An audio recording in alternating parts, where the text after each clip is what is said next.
Hello my friends, welcome back to Gyan Sagar. My self प्रेरणा दशरथी और आज हम लोग यहाँ पे डिस्कस करेंगे एसकेएमयू यूनिवर्सिटी सेमेस्टर 6 का मेजर पेपर 12। ओके, बाकी रिमेनिंग 13, 14, 15 आपका रांची यूनिवर्सिटी का और आपका सिलेबस चूँकि सेम है तो आप उसी को जाके देख लीजिएगा। ये पीडीएफ आपको कहाँ मिलेगा? ज्ञान सागर में मिलेगा, ऐप पे, जो कि ओनली 60 रुपीज़ में अवेलेबल है अप टू सेमेस्टर 8 तक। ओके, अब देख लीजिए आपका सिलेबस क्या क्या है यहाँ पे।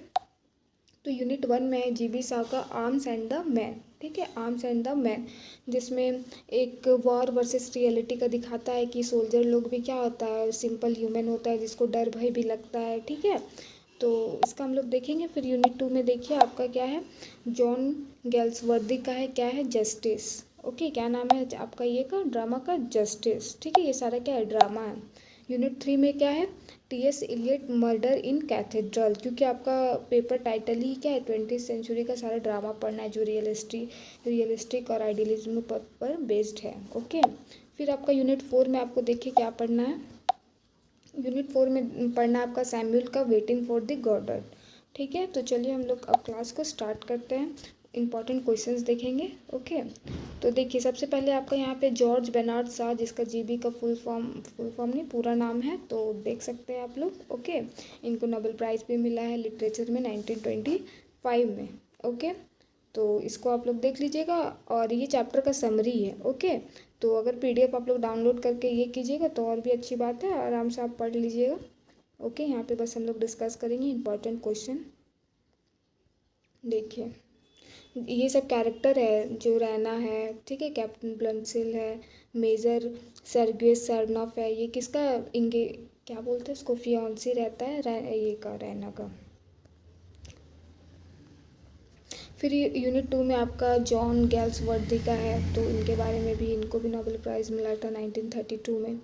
अब ये चैप्टर का, ड्रामा का नाम क्या है हमारा, जस्टिस। ओके, तो देख लीजिएगा इसको, ये क्या सोशल प्रॉब्लम पर बेस्ड है। ओके, यूनिट 3 में टीएस इलियट का है, सेम आपको मिलेगा, पहले ऑथर के बारे में फिर मिलेगा, उसके बाद आपको समरी मिलेगा। ये यूनिट 4 का है।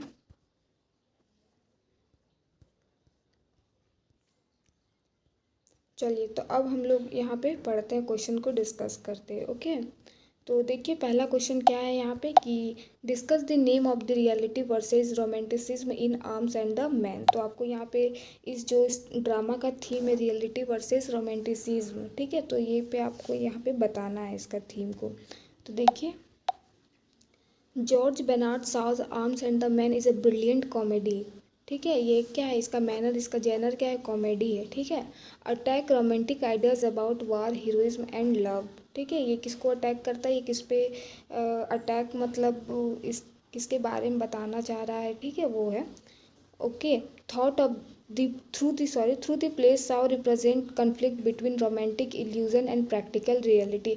जैसे हम लोग सोचते हैं युद्ध में बहुत मज़ा आता होगा, ये इसको दागता है, वो उसको दागता है, लेकिन इसके परे रियलिटी कुछ और होती है, क्योंकि वो भी नॉर्मल ह्यूमन रहते हैं कि नहीं। हम लोग यहाँ से बैठ के बोलते हैं कि वाह पाकिस्तान को और चलाओ और मारो गोली, लेकिन जो मारता है वो भी तो एक इंसान ही है, नॉर्मल हमारी तरह, है कि नहीं। तो वो है कि रियलिटी वर्सेस यहाँ पे रोमांटिसिज्म में, और जो युद्ध के प्रति जो लोगों का व्यू है, पॉइंट ऑफ व्यू है, वहाँ पे ये बताना चाह रहे हैं। ठीक है, ही shows that people often live in a world of dreams and false beliefs with real life is very different. Okay, at the beginning of the play, Raina believes that war is a glorious and soldiers are heroic figures. वो starting में beginning play का क्या वो believe करती है कि ये लोग क्या बिलीव करती है कि वॉर बहुत ग्लोरियस थिंग है। ठीक है, सोल्जर्स बहुत हीरोइक फिगर में है। ठीक है, she admires her fiance majors Sergius सैंड्रोप because she thinks he is a brave and noble hero. ठीक है, वो क्यों एडमायर करती है, वो सोचती है बहादुर है और एक क्या है, नोबल हीरो है। Raina imagines herself as a heroine from a romantic novel, और वो अपने आप को एक क्या फील करती है कि हीरोइन है कहाँ की, तो एक रोमांटिक नॉवल की है। Okay, the arrival of captain Bluntschli changes her perspective, और चूंकि इसका ये चुपके से इसके रूम में घुस जाता है। ठीक है, उसका कहानी आप अगर पढ़ेंगे तो आपको समझ में आएगा। Bluntschli is a practical Swiss soldier who does not believe in romantic ideals. अब ये क्या है प्रैक्टिकल, इसको तो पूरा ये है कि ये उस पर बिलीव नहीं करता है कि हाँ ये बहुत रोमांटिक चीज़ है, यहाँ पे सारा बहुत वॉर जो एक बहुत ग्लोरियस है, ठीक है।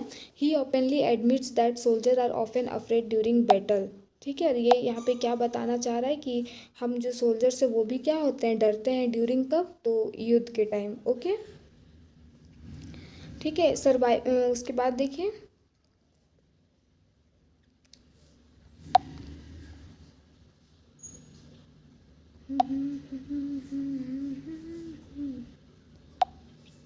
देखिए उसके बाद हमारा है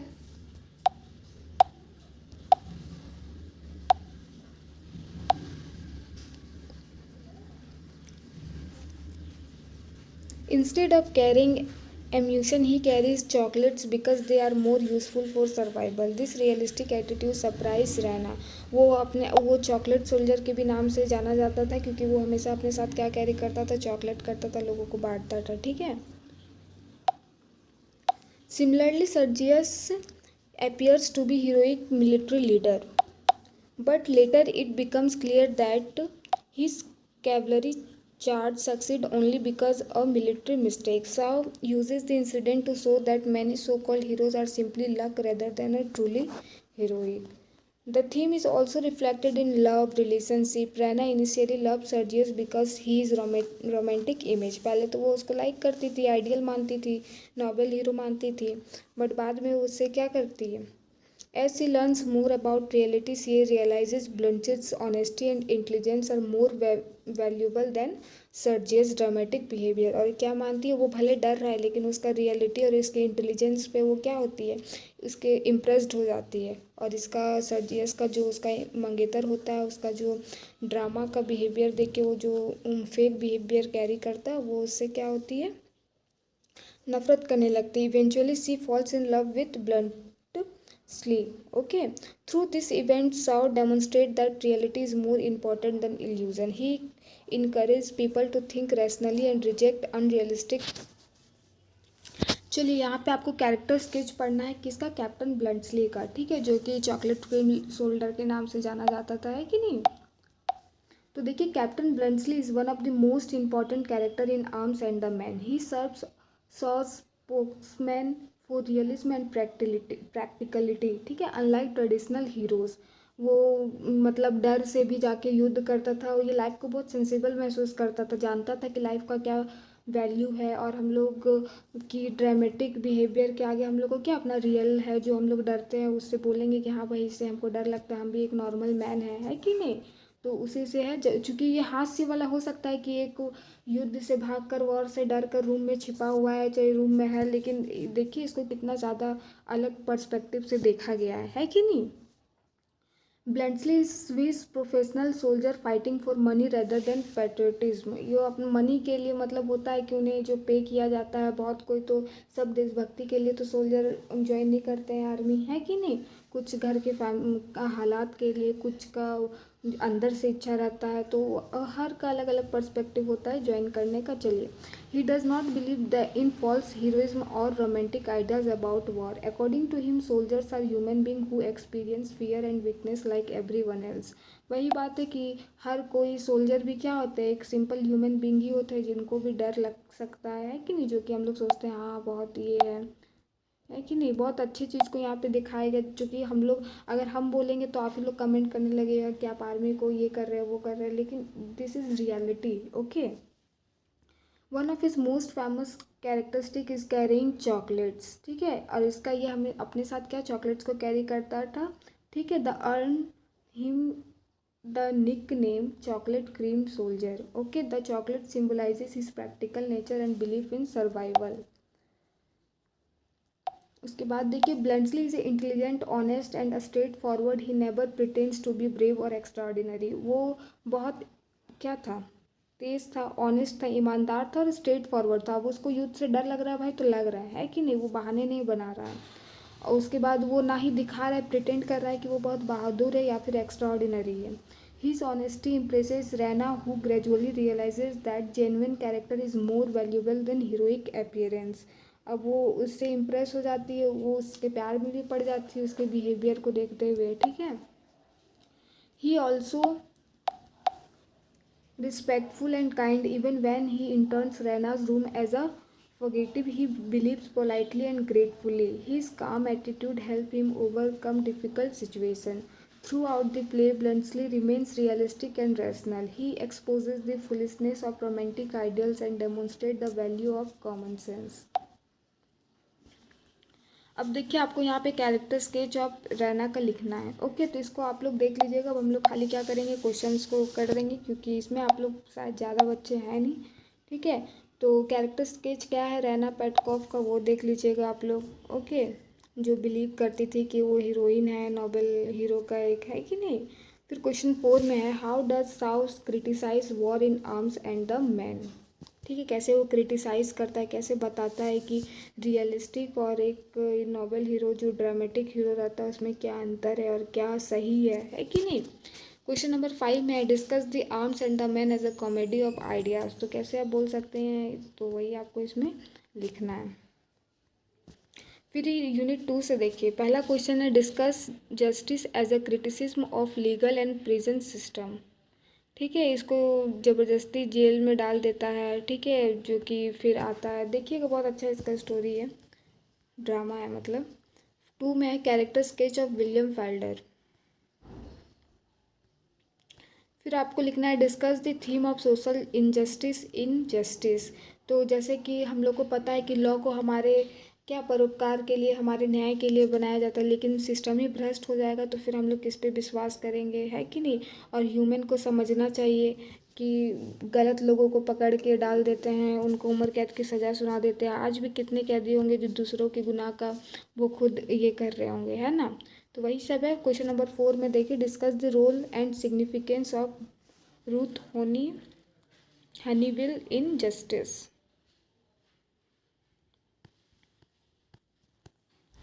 3 में discuss the theme of martyrdom in Murder in the Cathedral.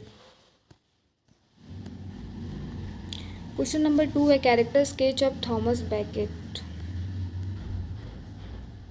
Question number 3, discuss the conflict between church and state in Murder in the Cathedral. 4 में discuss the significance of the 4 tempters in Murder in the Cathedral. Unit 4 में discuss the waiting for Godot as an absurd drama. Question number 2 है, character sketch of Vladimir. Okay,